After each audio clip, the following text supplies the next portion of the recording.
ফের বেহাল রাস্তার বলি সাধারণ মানুষ। স্কুলের সামনে খানাখন্দে ভরা রাস্তায় উল্টে গেল যাত্রীবাহী টমটম।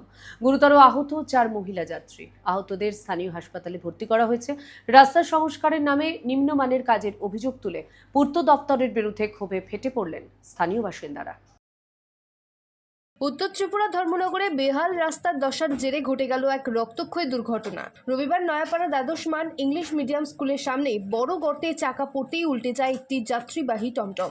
এই দুর্ঘটনায় গোবিন্দপুর এলাকার 4 মহিলা যাত্রী সুপ্রীতি দাস, সুনীতি দেবনাথ, শুক্লা দেবনাথ এবং লিপি দেবনাথ গুরুতর আহত হন। তাদের হাত, পা ও মাথায় গুরুতর চোট লাগায় স্থানীয়রা দ্রুত উদ্ধার করে হাসপাতাল পাঠায়। আসার পরে আমরা বুঝতে পারবো যে কী অবস্থায় আছে। আমরা আনলে সিটি স্ক্যানটা আইলে আমরা যত তাড়াতাড়ি সম্ভব প্লাস্টার করে মানে ফার্স্ট এডটা দিয়ে যদি খুব খারাপ কন্ডিশন থাকে তাহলে আমরা রেফারের ব্যবস্থা করতাম, আর যদি না থাকে তাহলে এখানে ট্রিটমেন্ট করা ওটা এটুকুই আমাদের কাছে এখন ইনফরমেশন আছে।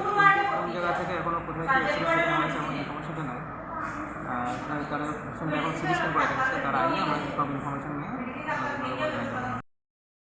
এই ঘটনার পর থেকেই পূর্ত দফতর ও প্রশাসনের ভূমিকা নিয়ে ক্ষোভে ফুঁসছেন স্থানীয় বাসিন্দারা। তাদের অভিযোগ, এলাকার সংস্কারের নামে নিম্নমানের সামগ্রী ব্যবহার এবং অপরিকল্পিত কাজের দরুন কিছুদিন যেতে না যেতেই রাস্তাগুলি মরণ ফাঁদে পরিণত হয়েছে।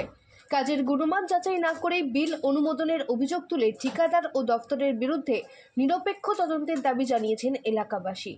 দুর্ঘটনা এড়াতে সাময়িক জোড়াতালি নয়, দ্রুত স্থায়ী রাস্তা সংস্কারের দাবি তুলেছেন স্থানীয়রা। ত্রিপুরা থেকে দেবাশিস বসুর রিপোর্ট, সিএন ত্রিপুরা।